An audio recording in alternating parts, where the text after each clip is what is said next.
Hello eight class. तो आज हम हिंदी सेकंड में पाठ 19 उपसर्ग देख रहे हैं। उपसर्ग क्या होते हैं सबको पता है ना। क्या होते हैं उपसर्ग? ऐसे शब्दांश जो किसी शब्द के पहले जुड़कर उसके अर्थ में कुछ परिवर्तन ला देते हैं या फिर उसके अर्थ को पूरी तरह से बदल देते हैं। वो शब्द क्या कहलाते हैं? उपसर्ग कहलाते हैं, है ना। और उपसर्ग कितने प्रकार के होते हैं ये भी सबको पता है, हमने पिछली क्लास में पढ़ा था। संस्कृत और हिंदी के उपसर्ग और अरबी फारसी के उपसर्ग, है ना। तो यहाँ आपके संस्कृत और हिंदी के उपसर्ग जो है ना वो साथ में यहाँ रखे हैं। तो देखिए बुक में आपके आ रखे हैं उपसर्ग अति। अति मतलब अधिक या ऊपर, ए मतलब नहीं, अन मतलब नहीं, अधिक का होता है ऊपर, श्रेष्ठ या सामीप्य, सामीप्य मतलब पास में, अनु का मतलब होता है पीछे, क्रम या फिर समानता। तो ऐसे आप लोग क्या करोगे, ये जो उपसर्ग और उनके अर्थ आ रखे हैं ना वो आप अपनी नोटबुक में लिखोगे, ठीक है ना। हेडिंग लगाओगे संस्कृत तथा हिंदी के उपसर्ग और ये लगा के आप नीचे उपसर्ग और दूसरी तरफ साइड में उसका अर्थ लिखते जाओगे, ठीक है। तो ऐसे आपको ये सारे उपसर्ग लिखने हैं। फिर हम देखते हैं अरबी फारसी के उपसर्ग।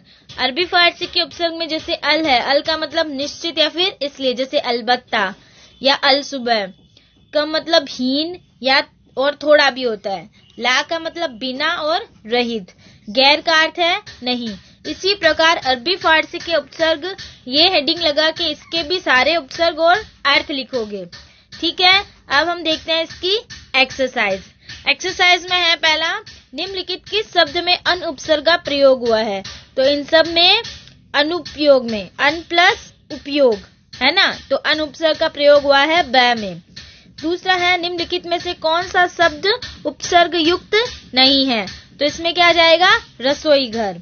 हार में आ उपसर्ग जोड़ने पर आहार बनता है जिसका अर्थ है भोजन।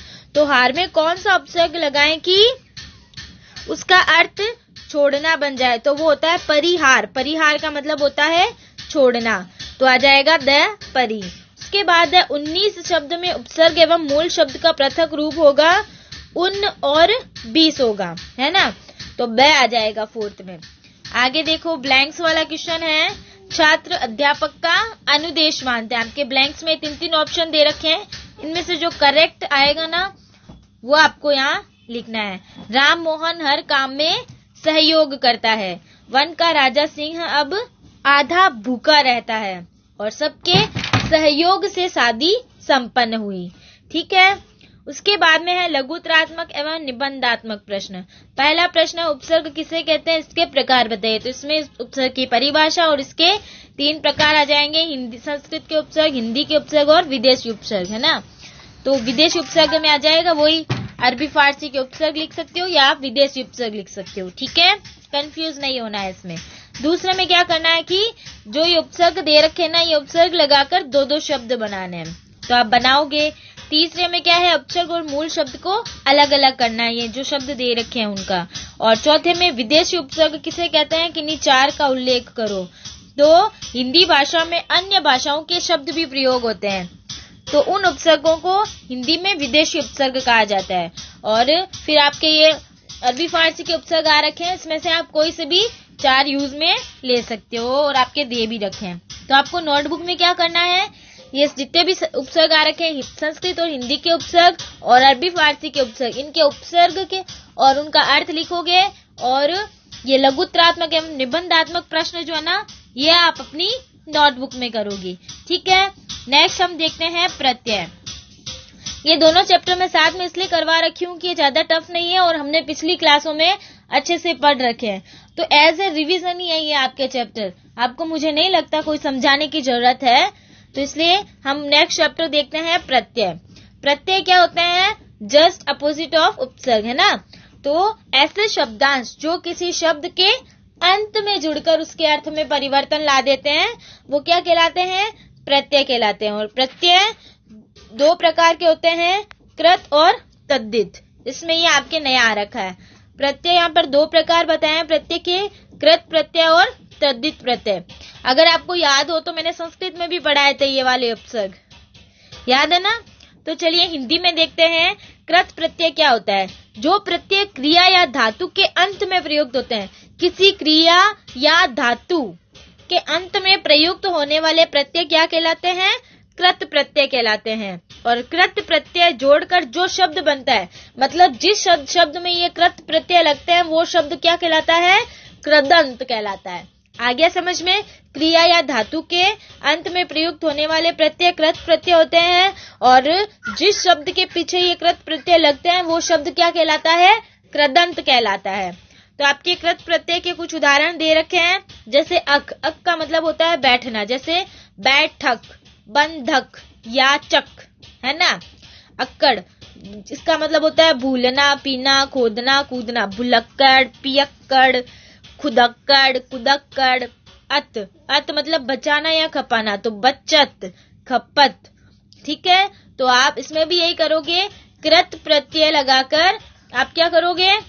ये प्रत्यय और इन शब्दों के अर्थ जो आ रखे हैं ना, ये साथ में शब्द, प्रत्यय और शब्द, तो ये आप करोगे। प्रत्यय इसका अर्थ साथ में आ रखा है, वो ये सारे करोगे। फिर हम देखते हैं तद्धित प्रत्यय। जो प्रत्यय धातु या क्रिया पदों के अंत में नहीं लगकर अन्य शब्दों के अंत में लगता है, मतलब क्रिया और धातु के पीछे तो लगेंगे, वो जाएंगे कृत प्रत्यय। और क्रिया और धातु को छोड़कर संज्ञा, सर्वनाम या विशेषण, संज्ञा, सर्वनाम, विशेषण में जोड़े जाने वाले प्रत्यय क्या कहलाते हैं? तद्धित प्रत्यय कहलाते हैं। ठीक है, और तद्धित प्रत्यय के उदाहरण जैसे आर। आर मतलब सुनार, लोहार, इससे निर्मित शब्द ये होते हैं। ठीक है, ई मतलब तेली, माली, इसमें इनका अर्थ नहीं है, इनसे निर्मित शब्द ही बताएं सीधे। एरा, सपेरा, मछेरा। ची, खजांची, मशालची। तो आप इसमें तद्धित प्रत्यय के उदाहरण लगा के ये प्रत्यय लिखोगे। अगर आप चाहो तो निर्मित शब्द का एक एक उदाहरण साथ में लिख सकते हो, वरना आप क्या लिखोगे? आर, ई, एरा, ची, आ, आपा, आयत, इक, इया, उआ, हारा, दार, आई, आस, ओती, ई, ऐसे। ठीक है, अब आ जाओ नेक्स्ट में। देखो ये बहुत सारे आ रखे हैं आपके, तो आप नहीं लिखोगे तो भी चलेगा, वैसे आप अच्छे से लर्न कर लेना इसको। अरबी फारसी के प्रत्यय इसमें भी दे रखा है, इसमें भी प्रत्यय और निर्मित शब्द आ रखे हैं आपके। और अंग्रेजी के प्रत्यय, अंग्रेजी के प्रत्यय हैं इज्म, बुद्धिज्म, कम्युनिज्म, ईस्ट का सोशलिस्ट, कम्युनिस्ट, जर्नलिस्ट, कैपिटलिस्ट, ऐसे। ठीक है, वैसे आपके प्रत्यय के इसने प्रत्यय दो प्रकार के होते हैं, कृत और तद्धित बताए हैं। ठीक है ना। और इनके अलावा में अन्य में क्या आ जाएगा? अरबी फारसी के प्रत्यय और अंग्रेजी के प्रत्यय। अब हम देखते हैं इसके अभ्यास प्रश्न। तो किस शब्द में सही प्रत्यय का प्रयोग नहीं हुआ है? तो वो है ठाकुराइन।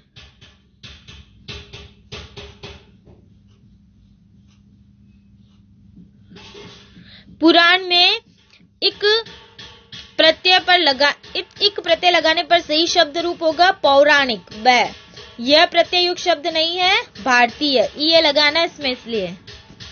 निम्न में से कृदंत प्रत्यय प्रयुक्त हुआ है चढ़ाई।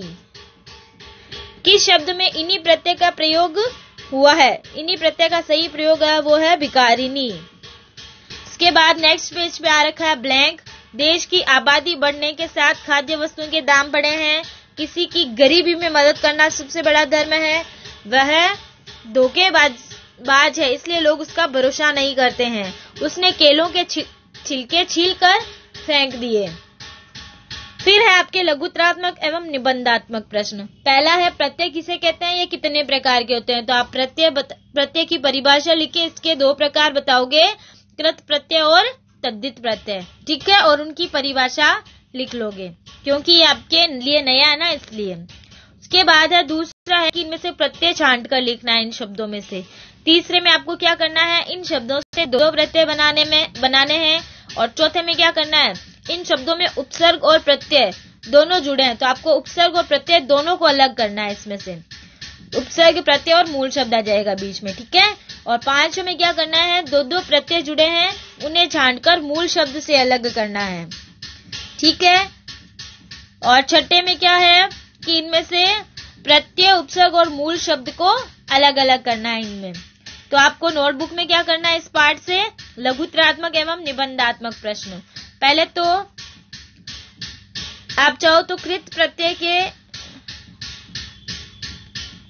ये प्रत्यय और इनके शब्द लिख सकते हो। अगर आप नहीं लिखना चाहते हो, ऐसे ही लर्न करोगे, तो आपको क्या करना है, इस चैप्टर में से लघुत्रात्मक एवं निबंधात्मक प्रश्न अपनी नोटबुक में करने हैं। ठीक है ना। तो उपसर्ग और प्रत्यय आपको पहले से आते थे, आज हमने रिवीजन किया है। ओके, तो ये आपके 19 और 20 पाठ कंप्लीट हो गए आज।